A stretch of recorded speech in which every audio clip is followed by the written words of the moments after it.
विद्यार्थीहरूको रिपोर्ट कार्डमा फुल मार्क्स र पास मार्क्स हुन्छ।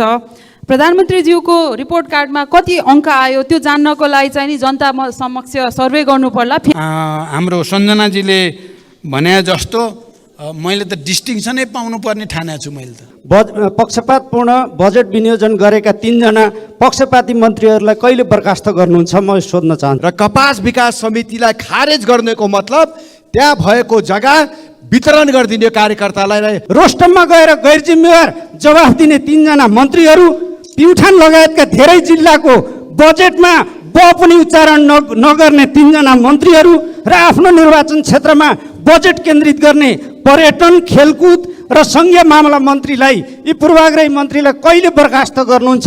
मैले यो सोधेको थिएँ, यो जवाफ म चाहन्छु। धन्यवाद। सम्मान्य सभामुख महोदय मार्फत म सम्मान्य प्रधानमन्त्रीज्यूलाई सोध्न चाहन्छु।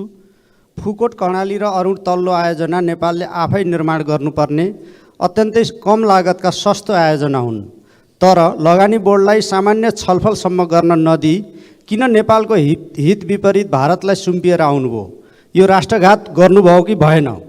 कालापानी, लिपुलेक र लिम्पियाधुराबाट भारतीय सेना फिर्ता गर्ने कुरा कहिलेदेखि गर्नुहुन्छ?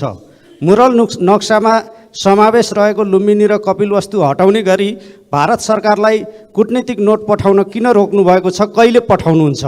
निर्वाचित सांसद र यो सम्मानित संसदको अपमान गर्ने गरी पक्षपातपूर्ण बजेट विनियोजन गरेका 3 जना पक्षपाती मन्त्रीहरूलाई कहिले बर्खास्त गर्नुहुन्छ म सोध्न चाहन्छु। धन्यवाद। प्रधानमन्त्रीज्यूको कुरा पर्यटनको विषयमा सुन्यो, तर एउटा ठुलो सम्भावना बोकेको सुदूरपश्चिम मध्यपश्चिमको पर्यटनको विकासको क्रममा नेपालगञ्जबाट दिल्ली उड्ने उडानको सम्भावना मित्रराज भारतले खोलेको छ। त्यसको विषयमा हाम्रो सरकारले केही पनि कदम चालेको छैन।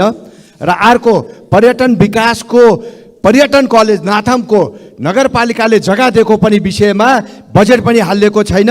र कपास विकास समितिलाई खारेज गर्नेको मतलब त्यहाँ भएको जग्गा वितरण गरिदिने कार्यकर्तालाई र आफ्नो वोटरलाई भो भन्ने नेपालगञ्ज र बाँकेका जनताले र त्यो क्षेत्रका जनताले भनिरहेछ। कपास विकास समिति कुनै हालतमा खारिज हुनुहुन्न भन्ने हाम्रो सबैको माग छ। धन्यवाद। विद्यार्थीहरूको रिपोर्ट कार्डमा फुल मार्क्स र पास मार्क्स हुन्छ। प्रधानमन्त्रीज्यूको रिपोर्ट कार्डमा कति अङ्क आयो त्यो जान्नको लागि चाहिँ नि जनता समक्ष सर्वे गर्नु पर्ला। फेल भइन्छ कि भन्ने डरले चाहिँ नि सर्वे नगर्ने कुरा नगर्नु होला। दोस्रो, प्रधानमन्त्री भनेको राष्ट्रको कप्तान हो। तर यही रोस्टमबाट हरेक मन्त्रीज्यूले बोल्दै गर्दा यहाँ सहकार्य र समन्वय राम्रो देखिएन, कमजोर देखियो। एक्जाम्पलको लागि माछामा भन्सार घटाइयो, तर कृषि मन्त्री भन्नुहुन्छ कर त मैले हेर्ने होइन, अर्थमन्त्रीज्यूलाई सोध्नु भन्नुहुन्छ। स्वास्थ्यमा दरबन्दी बढाइएन, तर सञ्चार मन्त्रालयमा भवन निर्माण र 28 करोड विज्ञापनको लागि दिएको छ। खानेकुरामा कर लगाइँदैछ, तर गरिबी निवारण मन्त्रालयसँग यो करले गरिब जनतालाई कस्तो मर्का पर्छ, कस्तो इम्प्याक्ट पर्छ भन्ने तथ्याङ्क छैन। त्यसकारण म सोध्न चाहन्छु, क्याबिनेटमा यो सहकार्य र यो समन्वय किन यति कमजोर? धन्यवाद। माननीय सदस्य श्री मनिष झा। सम्मानीय सभामुख महोदय, सैद्धान्तिक दस्तावेज र त्यसपछि हामीले नीति तथा कार्यक्रम सुन्यौँ र त्यसैको एक्सन प्लानको रूपमा यो बजेट आएको भनेर बुझ्छौँ हामी। प्रक्रियागत रूपमा त्यस्तै हुने हो। तर नीति तथा कार्यक्रममा राखिएको नेपाली विदेशमा भएको नेपालीले मतदान गर्न पाउने भन्ने कार्यक्रमको झल्को बजेटमा कतै पनि देखिएन। त्यो किन झुक्याइएको हो, किन ठगिएको त्यो बुझ्न सकिएन। अर्को, आत्मनिर्भरताको कुरा गर्नुहुन्छ, तर आत्मनिर्भर हुँदै गर्दाखेरि आत्मनिर्भर भइसकेको कुखुरा र माछा लगायतको क्षेत्रमा किन आयातमा शुल्क हटाइएछ, कर हटाइँदैछ त्यो बुझिएन। प्रधानमन्त्रीज्यू तेस्रो पटक प्रधानमन्त्री कार्यालयमा पुग्नु भएको 213 दिन भयो आज। र यो आर्थिक सूचकहरूले पनि देखाउँछ कि उहाँले जस्तो परिकल्पनाहरू, जस्तो योजनाहरू देखाउँदै हुनुहुन्छ त्यो कार्यान्वयन भइराखेको छैन यो 213 दिनमा। त्यसैले उहाँको आशयलाई पत्याउने आधार। सभामुख महोदय, मलाई फेरि स्पष्टीकरणका लागि प्रश्न सोध्ने सबै मान्य सदस्यहरूलाई धन्यवाद भन्न चाहन्छु। पहिला हाम्रो मान्य प्रेम सुवालजी जो हरेक विषयमा आफ्नो धारणा बडो जोडदार ढङ्गले राख्ने गर्नुहुन्छ। उहाँले प्रतिरक्षा विश्वविद्यालयको बारेमा, खोप विश्वविद्यालयको बारेमा, कालापानी र युवाहरूको बारेमा प्रश्न राख्नु भएको छ। प्रतिरक्षा विश्वविद्यालयको बारेमा अध्ययन भइरहेको छ, त्यसलाई अगाडि बढाउनु पर्छ भन्ने सैद्धान्तिक सहमति छ। खोप विश्वविद्यालयको बारेमा मैले भनेको छु र यो पटक त्यसलाई अगाडि बढाउन आवश्यक तयारी गरिँदैछ। मैले कालापानी, लिपुलेक, लिम्पियाधुराको बारेमा धेरै पटक यस सम्मानित सदनमा कुरा राखेको छु र पहिलो पटक भारत भ्रमणको बेलामा भारत सरकारका प्रधानमन्त्रीले सीमा समस्या हल गर्ने बारेमा निकै सकारात्मक कुरा राखेको पनि जानकारी भइसकेको छ र यसलाई छिटै समाधान गर्ने पहल गरिँदैछ। युवाहरूलाई रोजगारी दिने विषयमा सरकार गम्भीर छ र त्यसको तयारी गरिरहेको छ। अर्को माननीय अमरेश कुमार सिंहले राख्नु भएको छ, रणनीतिक सडकहरू अन्यत्र 1-1 करोडको भए, सुर्खेतमा मात्रै एउटैमा 10 करोड कसरी गयो भन्ने कुरा। अब यो प्रश्नको उत्तर सायद अर्थमन्त्रीजीले दिइसक्नु भयो होला या दिनुहुनेछ। मलाई चाहिँ किन गयो भनेर मैले उत्तर दिन सक्ने सायद मेरो त्यति जानकारी पनि छैन। म प्रश्न भन्न चाहन्छु। अब प्रधानमन्त्री कार्यालयमा सचिवहरू चाहिँ उत्साहित हुनुपर्ने ठाउँमा झोक्राएर बस्ने स्थिति छ भन्ने कुरामा प्रधानमन्त्रीको रूपमा मेरो ध्यान गएकै छ र त्यसलाई कसरी सुदृढ गर्ने भन्ने बारेमा छलफल भएको छ। सम्भवतः केही समयभित्रै त्यो संरचनालाई बदलिन्छ। सार्वजनिक जग्गाको बारेमा मैले अघि नै कुरा राखिसकेको छु। अर्को मान्य रवि लामिछानेले राख्नु भएको छ, कुरा त आयो तर स्वास्थ्य सम्बन्धी पनि भर्खरै अस्पतालमा जनताले प्रत्यक्ष पायो के भनेर राख्नु भएको छ। पहिलो कुरा त म मान्य सदस्यलाई के भन्न चाहन्छु भने मैले प्रस्तुत गरेको कुरामा सबै चिज ठिकठाक भइ नै सक्यो भन्ने अर्थमा बुझ्न हुँदैन, गर्न अझै धेरै बाँकी छ। तर म के भन्न चाहन्छु भने भर्खरै वीर हस्पिटलमा 700 बेड गरिब निमुखाहरूको लागि निःशुल्क गर्ने निर्णय भएको छ। यो प्रत्यक्ष जनताले तत्कालै पाएको कुरा हो। अरू यस्तै कामहरू पनि अगाडि बढ्दैछन्। अर्को मान्यले राख्नुभयो, एउटा पुस्ताले यो देखेन भन्दा नदेखेर भएको फाइदा पनि जोड्नुहोस् भन्नुभएको छ। त्यसको लागि धन्यवाद, त्यो जोड्नु उचितै हुन्छ भन्ने लाग्छ मलाई। अब मान्य पदमगिरीले देशमा विकासको तुफानै आए जस्तो गरी प्रस्तुत हुनुभयो। मैले तुफानै आइसक्यो भनेकै होइन। मैले हामी सबैले दृढ इच्छा शक्तिका साथ सुशासन र विकासको निम्ति काम गर्ने हो भने असम्भव छैन भन्न खोजेको हो। मैले निराशा र कुण्ठा होइन, अविश्वास र आशंका होइन, विश्वास र दृढताको निम्ति अपिल गरेको हो। तुफान आइसकेको छैन। तर मलाई के लाग्छ भने अहिले जसरी काम सुरु भएको छ, त्रिदेशीय साझेदारी 10,000 मेगावाट 10 वर्षमा या अरू थुप्रै कामहरू जसरी सुरु भएका छन् त्यो अगाडि जाने हो भने तुफान आउन चाहिँ सक्छ नेपालमा छिटै। योजना आयोगको बारेमा हामीले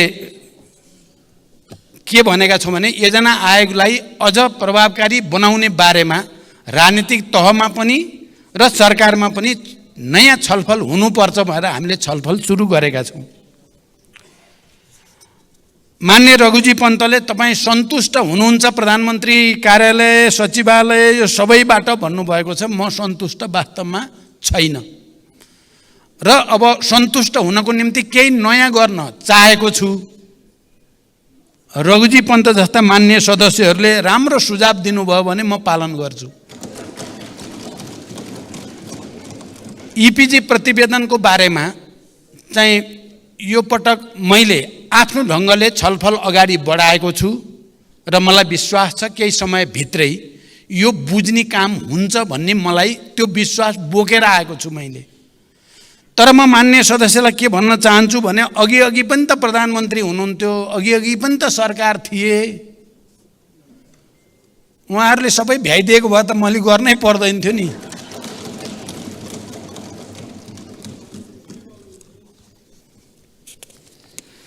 वैदेशिक रोजगारीको विषयमा धेरै ठगी भएको छ, त्यसलाई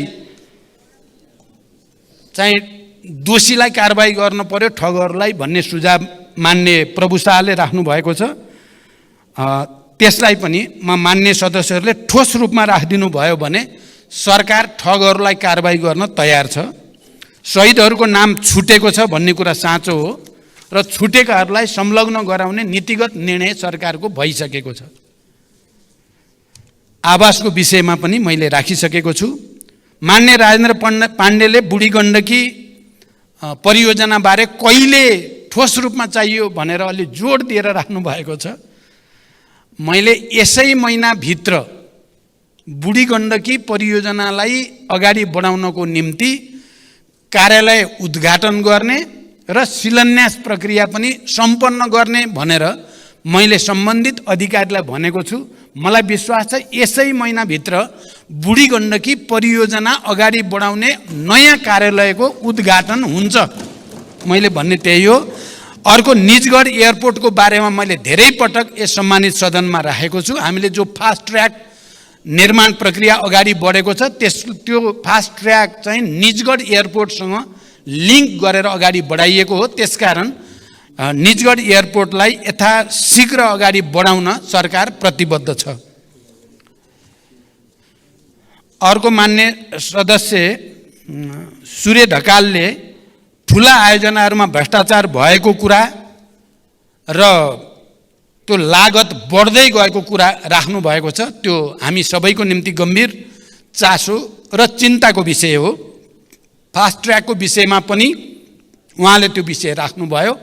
फास्ट ट्र्याक राष्ट्रिय गौरवको आयोजना र महत्त्वपूर्ण रणनीतिक आयोजना पनि हुनुको नाताले मैले प्रधानमन्त्रीको रूपमा त्यसको अवलोकन मन्त्रीहरू समेत सम्बन्धित अधिकारीहरू समेत लिएर गएर अवलोकन गरेँ। त्यहाँका इन्जिनियरहरूका, नेपाली सेनाका प्रमुख समेत सबै पदाधिकारीहरूका कुराहरू पनि सुने। पक्कै पनि त्यो सुरुमा चाहिँ जो लागत अनुमान गरिएको हो त्योभन्दा बढेको चाहिँ छ। कामको प्रगति पनि जसरी अपेक्षित हो त्यसअनुसार भएको चाहिँ छैन।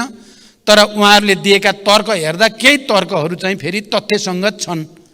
किनभने कोभिड-19 का कारणले झन्डै 2-2.5 वर्ष त काम अगाडि बढ्नै सकेन। त्यसले गर्दा पनि लागत बढेको हो भन्ने कुरामा केही तथ्य छ। तर पनि म यो तर्क गरेर राष्ट्रिय गौरवका आयोजनाहरूको काम ढिलो हुने, त्यहाँभित्र हुने व्यथितिहरूलाई रोक्ने कुराको आवश्यकताबारे म पन्छिन हुँदैन भन्ने म विश्वास व्यक्त गर्न चाहन्छु। र अब आजदेखि मैले भने अरू राष्ट्रिय गौरवका आयोजना पनि एक्सन रुम सिंहदरबारबाटै अवलोकन गर्ने, सिधा निर्देशन दिने, कहाँनिर व्यथिति भएको छ त्यसलाई इङ्गित गर्ने कामको सुरुवात गरिएको छ। र मलाई विश्वास छ क्रमशः यसले संस्थागत रूप लिन्छ र राष्ट्रिय गौरवका आयोजनामा हुने ढिलासुस्तीहरू र त्यहाँ देखा पर्ने व्यथितिहरू नियन्त्रण गर्दै लान सकिन्छ भन्ने म विश्वास व्यक्त गर्न चाहन्छु। त्यस्तै मान्य वासुदेव घिमिरेले निजी क्षेत्रलाई नजरअन्दाज गरियो भन्ने कुरा राख्नु भएको छ। मैले प्रधानमन्त्रीको हैसियतमा सबभन्दा पहिलो निर्णय नै सार्वजनिक र निजी क्षेत्रको सहकार्यलाई उच्च प्राथमिकताको साथ राखिएको छ। र अहिलेको बजेटमा पनि निजी क्षेत्रले धेरै कुरा सकारात्मक आएका छन्। केही कुरा अझै त्यसलाई मिलाउन पर्छ भन्ने सुझावहरू दिएको पनि मैले सुनेको छु। फेरि पनि निजी क्षेत्रलाई विश्वासमा नलिइकन र निजी क्षेत्रलाई विकास प्रक्रियामा सामेल नगरिकन देशले आर्थिक प्रगति गर्न सक्दैन भन्ने कुरामा सरकार प्रष्ट छ र त्यो वातावरण बनाउन कोसिस भइरहेको छ। त्यसै गरिकन बलमपाखी मगर मान्नेले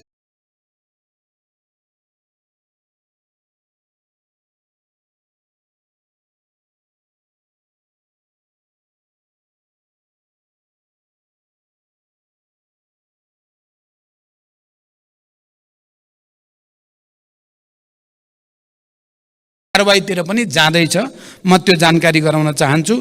त्यस्तै मान्य भगवती चौधरीले पनि निजी क्षेत्रबारे र व्यापार घाटाबारे उल्लेख गर्नुभएको छ। यो बारे मैले भर्खरै पनि टिप्पणी गरेँ, जवाफ दिएँ। त्यस्तै मान्य शराब अहमद फारूकीले असन्तुलित बजेट स्थानीयमा वितरण बढी हुन पर्यो भन्ने कुरा राख्नु भएको छ। तपाईले राखेको कुरामा गम्भीर ध्यानाकर्षण छ। अब यो बजेटको बारेमा मलाई लाग्छ मान्य अर्थमन्त्रीले हिजो पर्याप्त स्पष्टीकरण दिइसक्नु भएको छ। प्रधानमन्त्रीको हैसियतले मैले के भन्न सक्छु भने यसै बजेटभित्रबाट जहाँ जहाँ असन्तुलन भएको हो त्यसलाई सन्तुलित गर्न सकिन्छ, गर्नुपर्छ भन्नेमा सरकार स्पष्ट छ। म यही जानकारी गराउन चाहन्छु।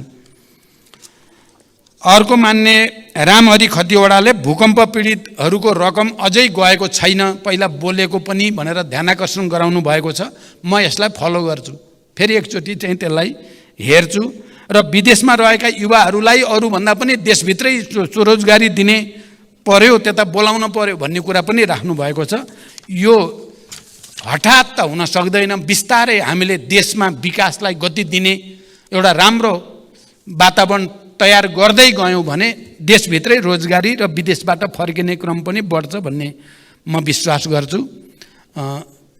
यो आयोगहरू यो अरू पनि मान्य सदस्यहरूले राख्नु भएको छ।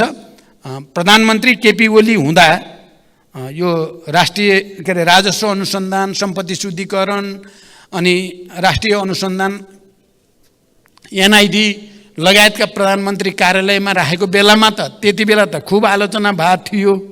अहिले आफै प्रधानमन्त्री हुँदा भन्ने किसिमले प्रश्न राख्नुभयो। अब केपीजीले सुरु गर्नुभएको त पक्कै पनि हो, उहाँले चिजहरूलाई अलि बढी केन्द्रित गरेर कामलाई परिणाममुखी बनाउने उद्देश्यले नै गर्नुभएको हो भन्नेमा त इन्टेन्सनमा हामीले त्यति बेला केही सोचेका थिएनौँ। केन्द्रित गर्न खोजे हो, यो गर्न मिल्छ कि मिल्दैन भन्ने प्रश्न उठाएकै थियौँ। पछि फेरि मान्य शेरबहादुर देउबाजी प्रधानमन्त्री हुँदा पनि त्यहीँ रहेको रहेछ, अब मेरो पाला मात्रै म किन हटाउँ भनेर राखिराखेको छ। तैपनि यो विषय एकचोटि राजनीतिक तहमा राम्रोसँग छलफल गरेर यसलाई हटाउन पर्ने निष्कर्षमा पुगियो भने मलाई चाहिँ हटाउन कुनै आपत्ति छैन। अर्को मान्य सदस्यहरूले राख्नुभएको धेरैले यो मलखाद बारे मैले तथ्याङ्क सहित विषय पहिला पनि राखेको थिएँ, आज पनि राखेको छु र अहिले को बर्खामा अभाव हुन दिइँदैन भन्ने मलाई सम्बन्धित मन्त्रालय र अधिकारीको पनि चाहिँ स्पष्टीकरण रहेको छ। तर अहिले फेरि कहीँ न कहीँ त्यहाँ पनि व्यथिति छ कि वितरणमा पनि भन्ने कुरा जो मान्य सदस्यहरूले उठाउनु भएको छ, मेरो ध्यानाकर्षण भएको छ। म यसलाई सकारात्मक ढङ्गले लिन चाहन्छु।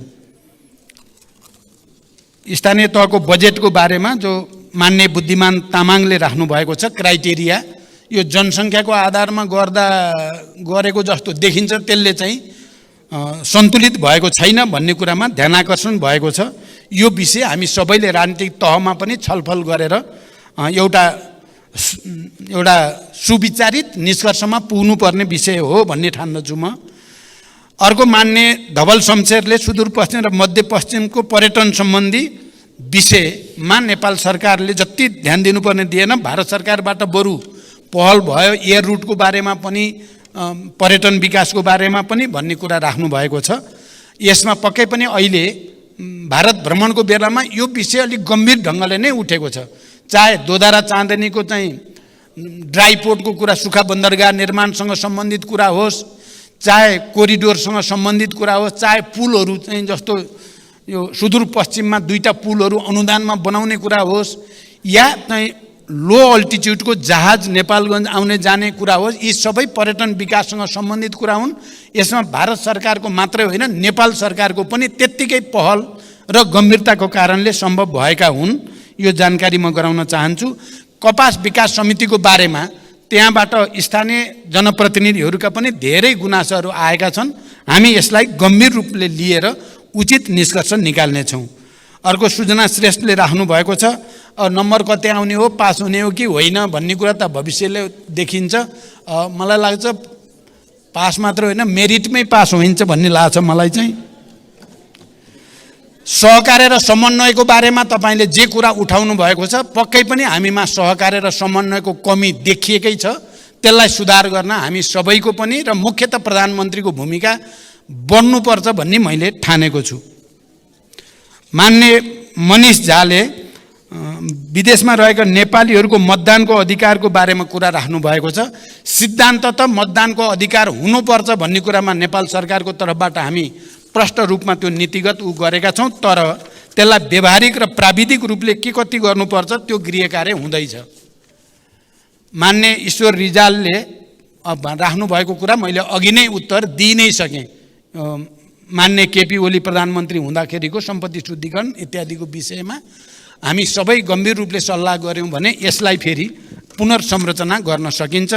मान्य सदस्यहरू, यहाँहरूले उठाउनुभएका मूलभूत कुराहरूलाई मैले संक्षिप्त जवाफ दिएँ।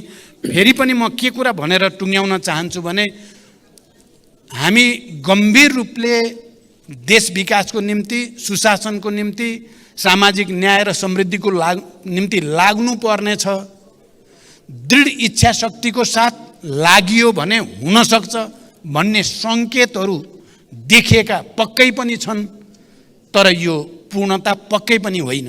त्यसकारण मैले गम्भीर ढङ्गले फेरि यो सम्मानित सदनसँग अपिल गर्न चाहन्छु, आउनुहोस् हामी एक ढिक्का भएर अब नकारात्मकता र असन्तुष्टिलाई प्रोत्साहन होइन, देश विकास र समृद्धिमा, सुशासन र सामाजिक न्यायमा एक भएर अगाडि बढौँ भन्ने अपिल गर्दै प्रधानमन्त्रीको रूपमा म आफ्नो 6 महिनाका कामहरूप्रति मूलभूत रूपमा सन्तुष्ट भएको हुनाले हाम्रो सञ्जनाजीले भने जस्तो मैले त डिस्टिङसनै पाउनुपर्ने ठानेको छु मैले त। धन्यवाद। सामान्य सभामुख महोदय, यो प्रधानमन्त्रीसँग प्रश्नोत्तर होइन, निर्धारित प्रश्नमा प्रश्नोत्तर गरिने यो नियमको व्यवस्था अनुसार प्रधानमन्त्रीलाई पहिले प्रश्न दिने प्रचलन हो, हाम्रो व्यवस्था हो। आज हामीले प्रधानमन्त्रीसँग प्रधानमन्त्री तथा मन्त्री परिषदको कार्यालय, राष्ट्रपतिको कार्यालय अनि उपराष्ट्रपतिको कार्यालय र राष्ट्रिय योजना आयोगको कार्यालयसँग सम्बन्धित विनियोजनका सन्दर्भमा उठेका प्रश्नको बारेमा हामीले पूरक प्रश्न गरेको। म यो छलफलमा सहभागी पनि थिएँ। छलफलको क्रममा राखिएका प्रश्नको पनि उहाँले जवाफ दिनु भएन अनि आज सोधिएको मेरो प्रश्नको पनि जवाफ दिनु भएन। यो नियम 222 को 2 मा के भनिएको छ भने यस्तो विषयवस्तु केन्द्रित रही गरिने प्रश्न सोध्न सक्ने छ र त्यस्तो प्रश्नको जवाफ दिने दायित्व सम्बन्धित मन्त्रीको, यहाँ प्रधानमन्त्री तथा मन्त्री परिषदको कार्यालयका हिसाबले उहाँले त्यो मन्त्रालयको पनि दायित्व वहन गरेर प्रश्नको उत्तर दिन रोस्टममा जानुभएको हुनाले उहाँको पनि हो। म फेरि सामान्य सभामुखज्यूसँग यो प्रश्न काइन्डली रिमाइन्ड गराउन चाहन्छु र उहाँ मार्फत सामान्य प्रधानमन्त्रीज्यूलाई सोध्न चाहन्छु। यो फुकोट कर्णाली र अरुण तल्लो आयोजना नेपालले आफै निर्माण गर्नुपर्ने कम लागतका सस्तो आयोजना हुन्, तर लगानी बोर्डलाई छलफल गर्नसम्म नदिई किन नेपालको हित विपरीत भारतलाई सुम्पिएर आउनुभयो? यो राष्ट्रघात हो कि होइन? राष्ट्रघात किन गर्नुभयो? एउटा।